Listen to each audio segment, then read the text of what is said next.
Donc là, on est sur un dépannage moteur en panne. Idéalement, le mieux c'est que le coffre soit légèrement ouvert pour venir sécuriser les bras à l'aide de manchons. Et là, dans ce cas, on va montrer la méthode pour changer le moteur en cas de store fermé et impossible de l'ouvrir électriquement. Donc là, on va retirer les vis de sécurité sur le dessous, entièrement. Et ensuite, on va décrocher le store pour le poser sur des tréteaux.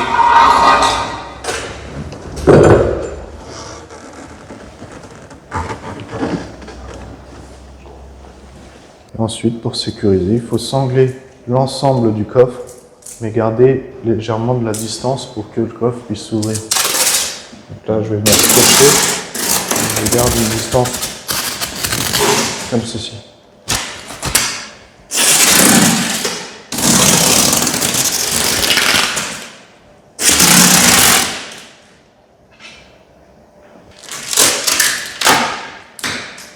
Des deux côtés.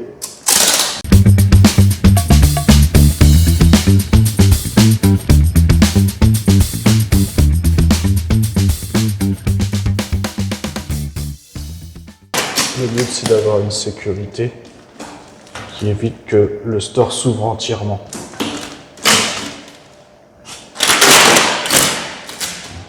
Ensuite, là, on va venir dévisser ces deux vis-là.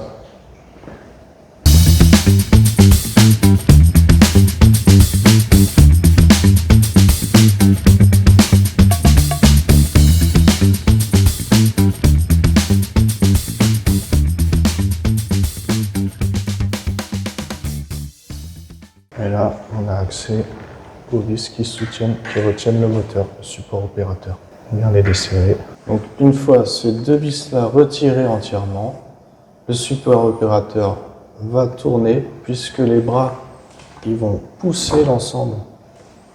C'est pour ça qu'il faut mettre des sangles ou du scotch pour retenir la poussée des bras.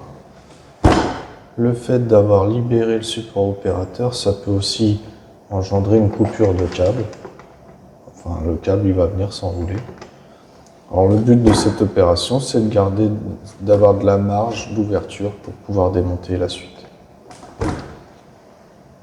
Donc malgré les sangles, on va venir quand même sécuriser les bras avec des manchons directement sur les bras. Et attention, quand on place les manchons, il faut aussi les placer suffisamment loin pour venir détendre la toile. Ici, il faut qu'il y ait un bout de toile.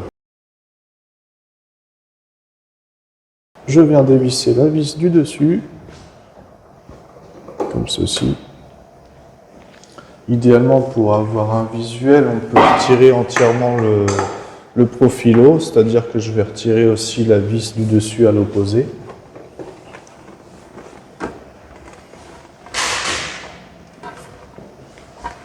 Ça nous permet d'avoir un visuel sur le support opérateur et le moteur ici, à ce niveau-là.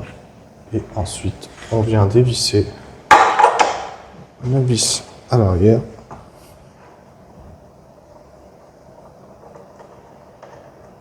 Et la vis du dessous.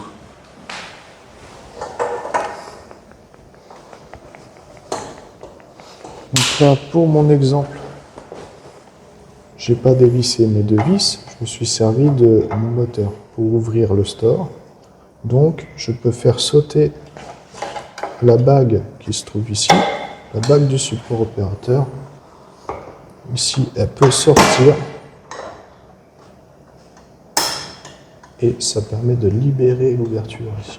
Là, ça permet de faire pivoter la joue comme ceci.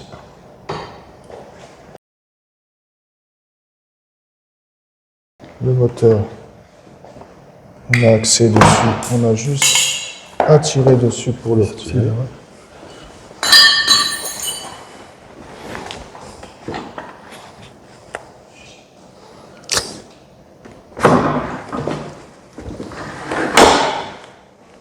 Donc là, on vient replacer le carré à l'intérieur, ici devant, dans le cas d'une pose face au mur.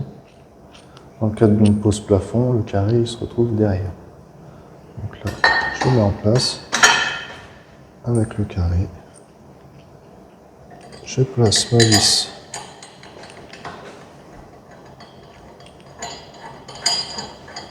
à l'intérieur et le lardon vient ici.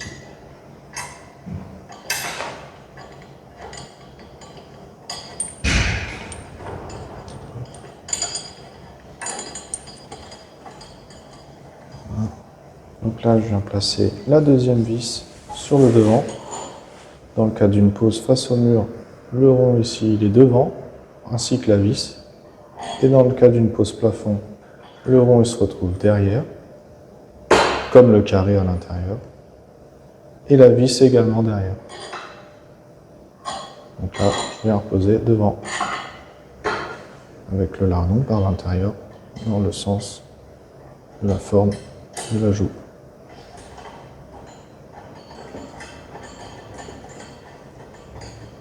Ensuite, la bague de fixation, je viens la replacer sur le support opérateur, c'est juste clipser. Et je prévois une sortie câble, là où il y a mon doigt, sur le dessous arrière.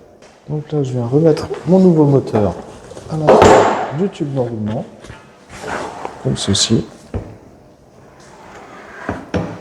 Et ici, ma couronne, elle vient se mettre dans l'encoche ici. Donc, je cherche le trou en pivotant comme ça, et hop, je la mets d'abord à l'intérieur ici, avant d'aller la mettre dans le fond du tube.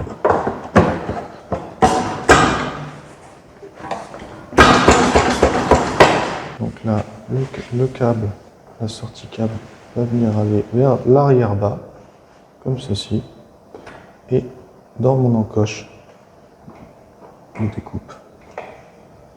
Ensuite, je viens replacer ma joue, comme ceci, et faire la liaison des deux, en soulevant légèrement le moteur, et en plaçant en même temps mes pattes de fixation de joue dans le coffre.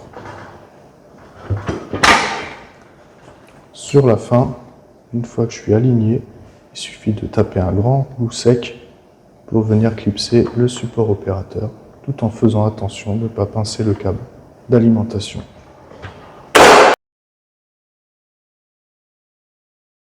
Un réassemblage de toute la visserie, arrière, dessous. Il n'y a pas de sens précis, ce qu'il faut c'est juste remettre toutes les vis correctement en emplacement.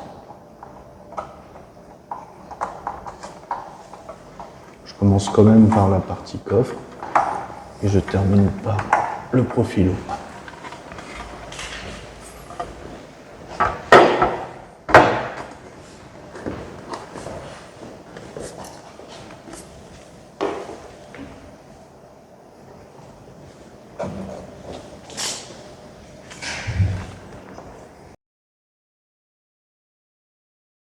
Donc une fois terminé, on réaccroche le store par le dessus.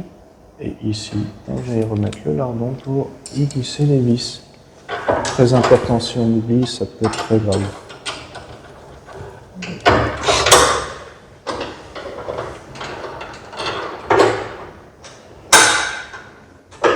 Voilà.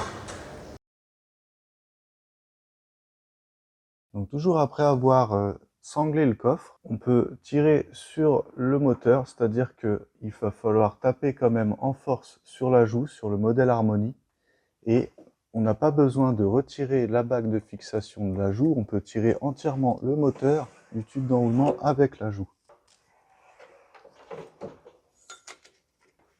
Voilà, vous avez une patte de fixation ici, la vis est en accès par l'intérieur, une patte de fixation à l'arrière, et les deux vis du capot qui viennent fixer la joue sur le dessus. Idéalement, ce qu'il faut, c'est d'abord retirer le capot, desserrer la vis arrière, et taper en force sur la joue pour sortir l'ensemble comme ceci. Donc avec l'Optima, vous avez une vis à retirer en haut, une vis à retirer en bas. Ensuite, vous tirez fortement sur le cache. Et à l'intérieur, vous avez une vis devant, là. Vous la dévissez. Et ensuite, vous tirez sur l'ensemble moteur, support d'enroulement. Alors nous avons sur un modèle un peu plus compliqué, le tramonto, juste une plaque d'écho à retirer et les 3 vis ici pour l'accès au capot. Donc ces 3-là à retirer, une 4e derrière là. Ensuite le capot se soulève et vous aurez besoin quand même de retirer les 4 vis de la joue qui sont à l'arrière, ici. Et une fois qu'elles sont retirées, il y aura juste à tirer en force, la joue viendra avec le moteur.